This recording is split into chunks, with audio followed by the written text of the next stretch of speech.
Welcome to the very first Magnolia Monday. This is going to be a new series I am starting, showcasing some of my favorite recipes from the Magnolia Table cookbook every single Monday. So I will either be making a dessert, a dinner, or maybe both, and I'll be showing you some of the best parts of this cookbook every single week.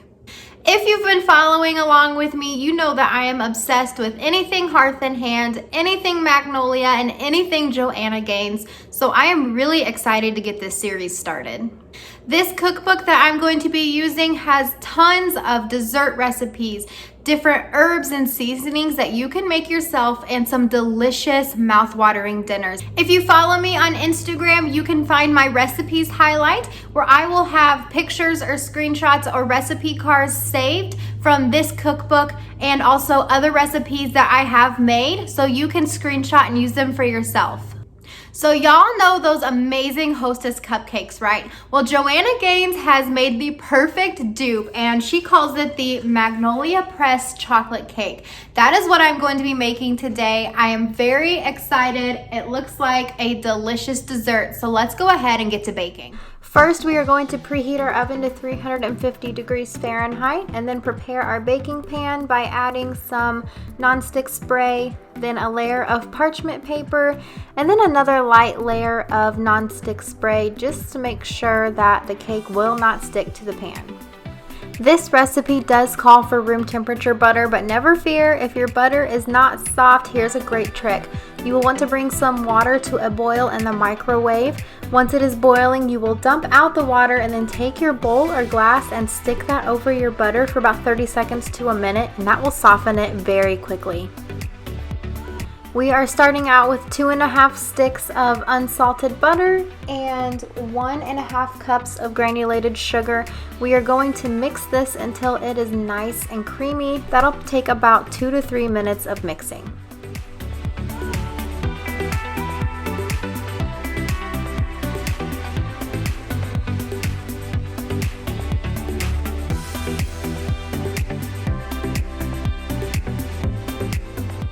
Once that is mixed up, we are going to start adding our eggs. This recipe calls for 2 large eggs, so we are going to add them in one at a time, mixing in between.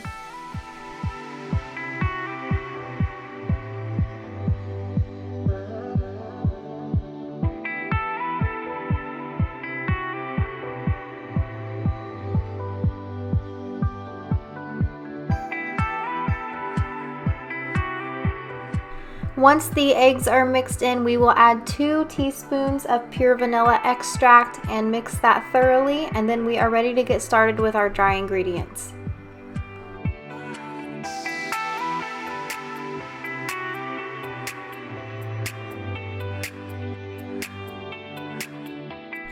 In a medium bowl, we will be adding 2 cups of all-purpose flour.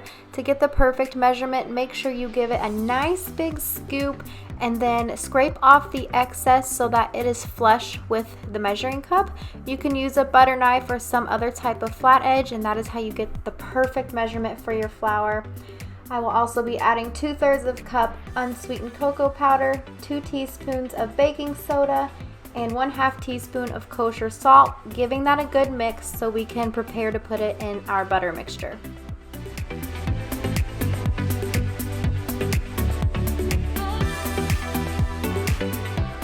This recipe also calls for 1.5 cups of coffee.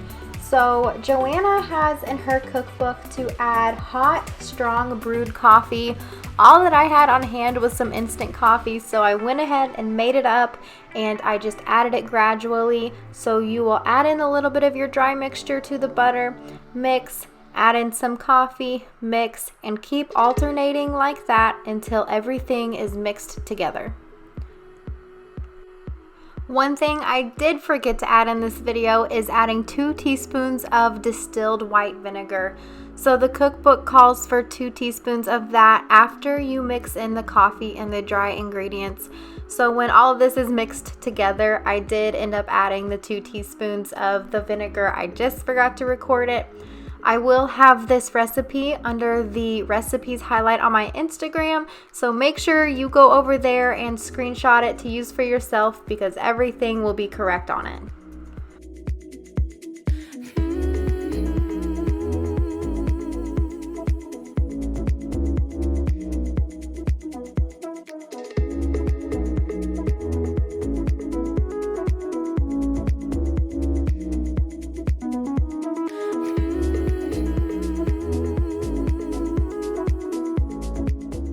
Once everything is mixed, you will add the batter to your pan. Make sure it is nice and evenly spread out, and then you will add it to the oven, which should be preheated to 350 degrees Fahrenheit. And the cookbook says it should bake for about 23 to 28 minutes or until you can put a toothpick in and then it comes out clean. Mine baked on the top rack for about 25 minutes and then I did the toothpick test and it worked fine. So just make sure you keep an eye on it around 20 minutes or so and keep trying the toothpick test until the toothpick comes out clean.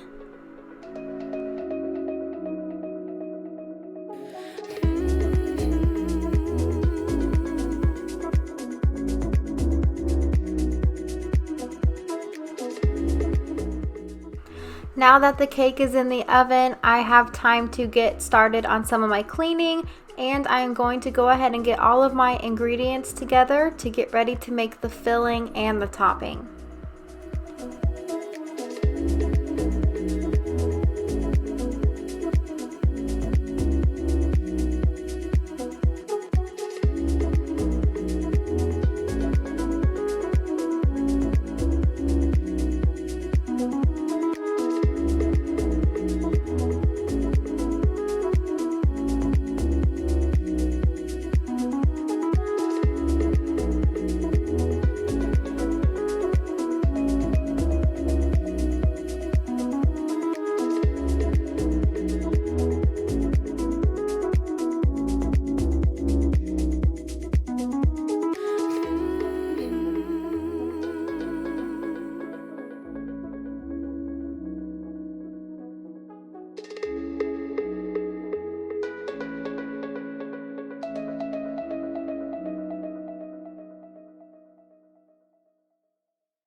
Once the timer went off, I checked the cake with a toothpick and it came out clean, so I took it out of the oven and transferred it to the cooling rack. You want it to cool for about 30 minutes to an hour before continuing, so I went ahead and finished up a little bit of the cleaning, and while I was waiting for the cake to cool, I also went ahead and started the filling.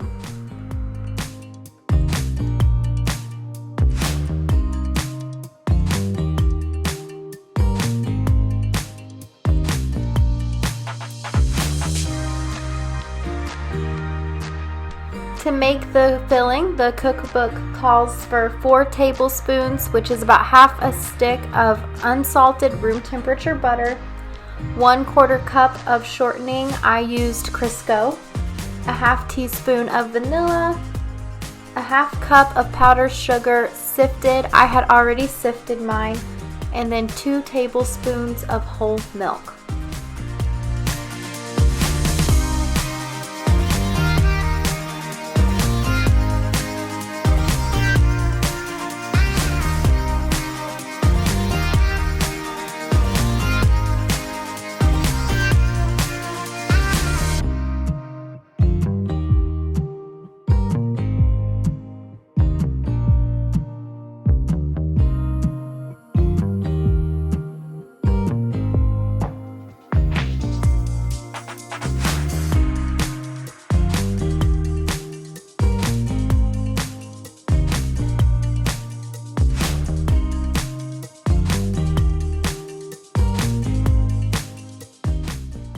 You want to mix these ingredients together until they make a nice fluffy consistency. That took me about 3 to 4 minutes at medium speed, so it depends on your mixer how long it will take, but you want it to be nice and fluffy before you're done mixing.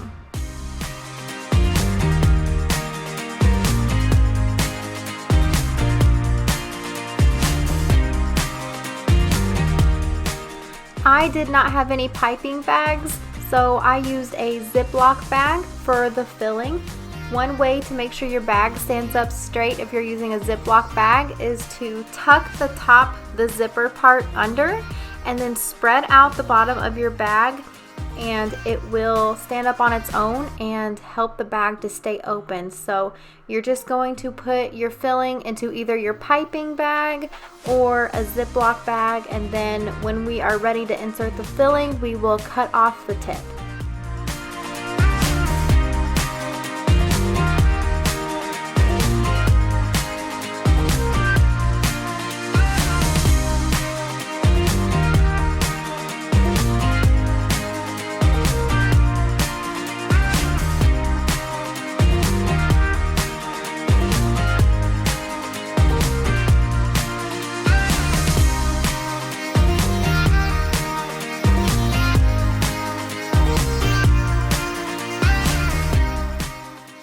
Now it is time to cut our cake into the circles.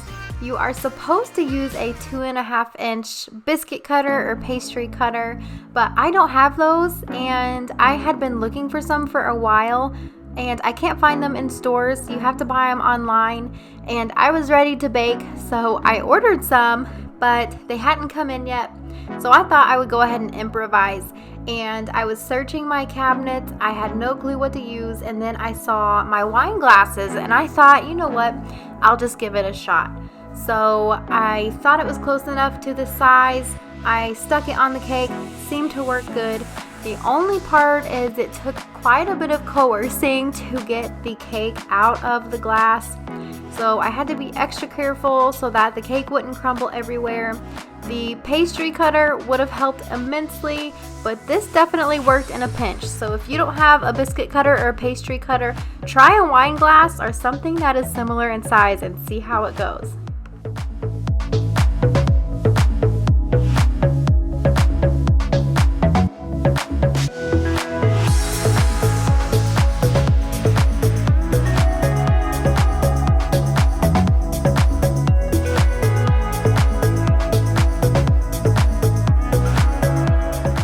Once you have your circles made, you need to poke holes into the middle of the cake. Make sure that you do not poke all the way through, just poke a little over halfway.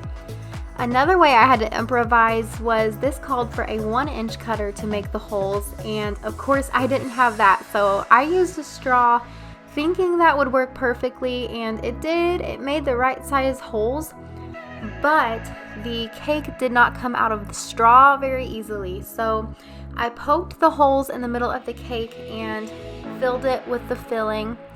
And once I got the filling in there, I noticed I had a ton of spare cake left over from after cutting the circles. So what I did was I just crumbled up some of those spare pieces of cake that didn't fit, and I added those to the top after adding in the filling. I knew it didn't have to be completely flat and pretty because I was going to put the chocolate icing on top, so that worked out perfectly. Whenever you're baking, sometimes you just have to do what you gotta do and learn to improvise. I don't run a bakery and I'm not very into baking. This is actually all very new to me, so I need to definitely go out and buy more of the items I need for baking, but these tips really helped me out. Just using whatever you have in your kitchen sometimes is just what you gotta do.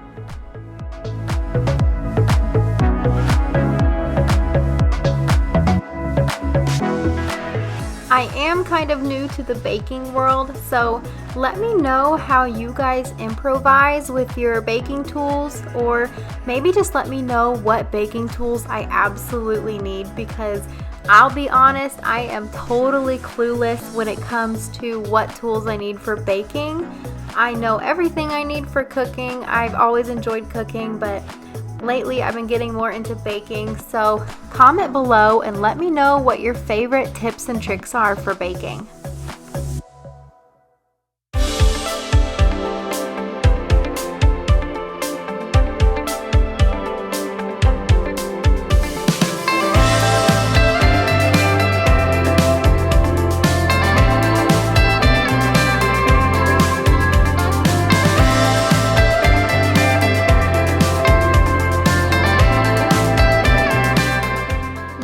the chocolate glaze, you are going to add 8 ounces of bittersweet chocolate baking bars to 8 tablespoons of unsalted butter. You are going to melt this in the microwave in 30-second intervals. It took me about 2 minutes total to get this chocolate all the way melted. So I would put it in for 30 seconds, stir, and then add it in for another 30 seconds until it was completely melted. So when your chocolate is melted, then you will add in 1 tablespoon of light corn syrup. Once you have your corn syrup added in, you will put it in the microwave again for 1 minute, stirring at 30-second intervals. Once that is complete, your chocolate glaze is ready.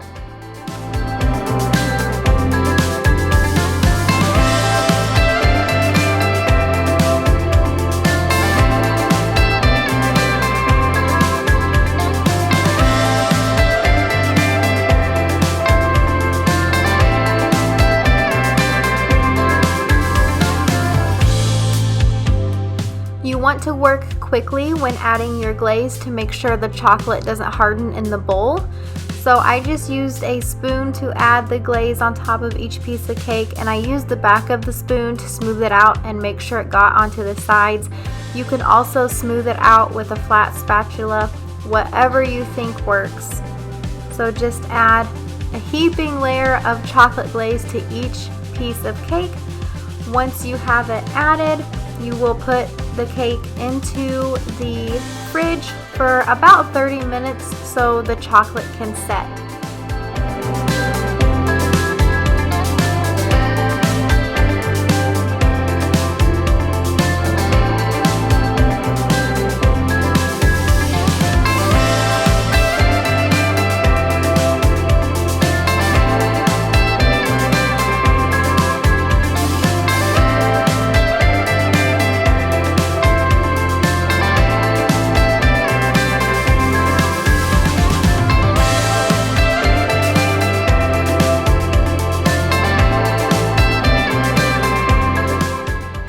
About you, but whenever I am baking or cooking, I love to clean as I go.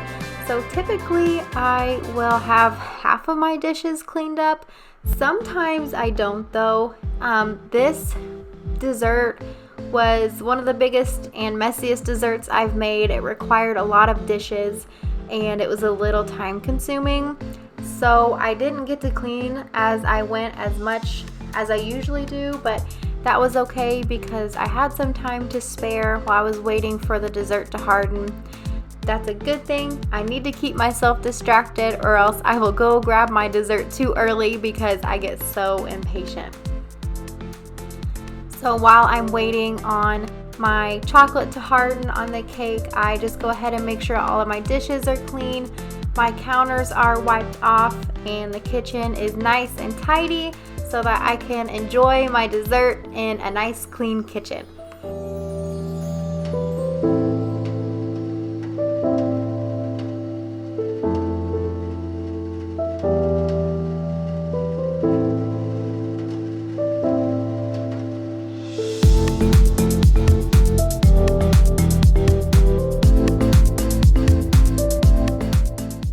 This is just a side note, but if you guys have any ideas on what light fixture I could put here above my island, that would be great, because not only is it poor lighting, I don't love it, and it is so low to the counter, it's always in the way. So comment below what kind of light fixture I should get.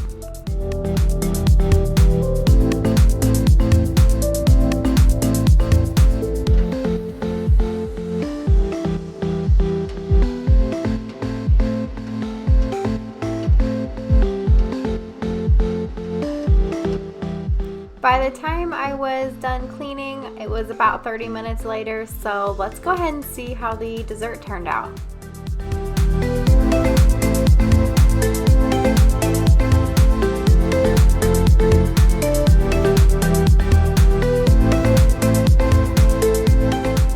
Gotta do a taste test. Let's see how they are. I'm not a huge coffee fan, so we'll see.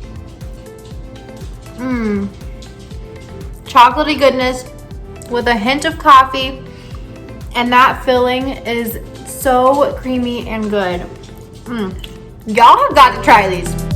The first Magnolia Monday here was a success. I am so glad you guys watched this video. I hope you loved this recipe. Let me know in the comments if you plan on trying this recipe, or maybe what your favorite recipe is from the Magnolia Table cookbook. Make sure you follow me on Instagram and find the recipe over there. Don't forget to subscribe and click the bell so you don't miss out on any other future videos, including cleaning, cooking, and future Magnolia Mondays. Thank you guys for watching and have an awesome day.